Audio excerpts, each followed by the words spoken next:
একটি দেশ যার পতাকায় স্বাধীনতার তারা কিন্তু ইতিহাসে কেবল বারুদের গন্ধ। যে নিজেকে মুক্ত বিশ্বের নেতা বলে দাবি করে আসলে সে একজন পেশাদার জল্লাদ, যার ডিকশনারিতে শান্তি মানে হলো দখলদারিত্ব আর গণতন্ত্র মানে বশ্যতা।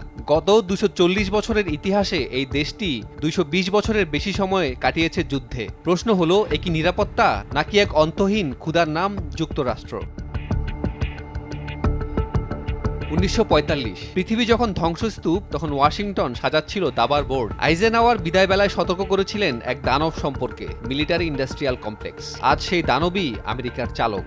বিশ্বজুড়ে তাদের ৮০০রও বেশি অস্ত্রঘাঁটি, ন্যাটো, পেট্রোডলার এবং স্যাংশন। এটি কোনো দেশ নয়, এটি একটি গ্লোবাল প্রোটেকশন র্যাকেট।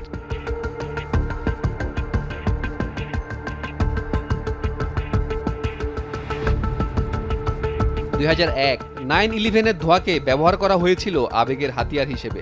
বলা হলো সন্ত্রাসবাদ নির্মূল। কিন্তু ২০ বছর পর কি থাকলো? তালেবান আবার কাবুলে, আর মধ্যবিত্ত আমেরিকানদের $2 ট্রিলিয়ন চলে গেল লকহিড মার্টিন আর বোয়িং-এর পকেটে। আফগানিস্তান ছিল কেবল একটি ল্যাবরেটরি এবং লিথিয়াম ক্যাপচার করার কৌশলগত গেটওয়ে।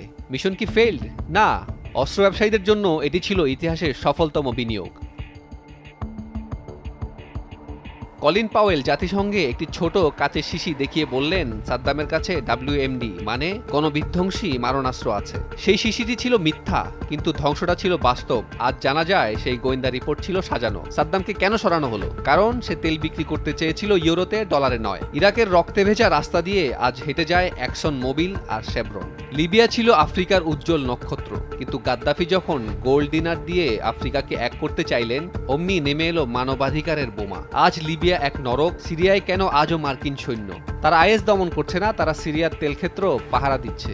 বিনা দাওয়াতে অন্যের রান্নাঘরে ঢুকে খাবার চুরি করাকেই কে তারা রুলস বেসড অর্ডার বলে?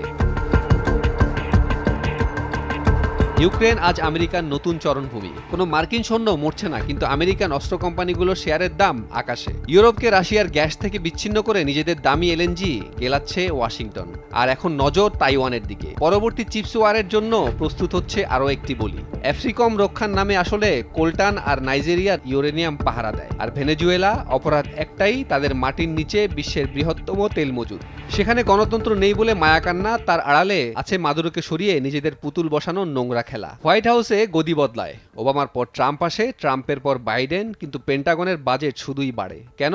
কারণ এই যুদ্ধের পেছনে ওয়াল স্ট্রিট। যুদ্ধ এখন কেবল পররাষ্ট্র নীতি নয়, এটি আমেরিকার জিডিপির ফুসফুস। তারা শান্তি চায় না, কারণ শান্তিতে কোনো মুনাফা নেই। পৃথিবীর মানচিত্রে যেখানেই দেখবেন লাল রঙের দাগ, বুঝবেন সেখানেই গণতন্ত্রের ফেরিওয়ালারা তাদের পদচিহ্ন রেখে গেছে। এই সাম্রাজ্য কি অপরাজেয়? ইতিহাস বলে প্রতিটি অহংকারী সাম্রাজ্যের পতন ঘটে তার নিজেরই সৃষ্ট ঋণের বোঝা আর মিথ্যার স্তূপের নিচে। মাহমুদুল হাসান, দেশ টিভি।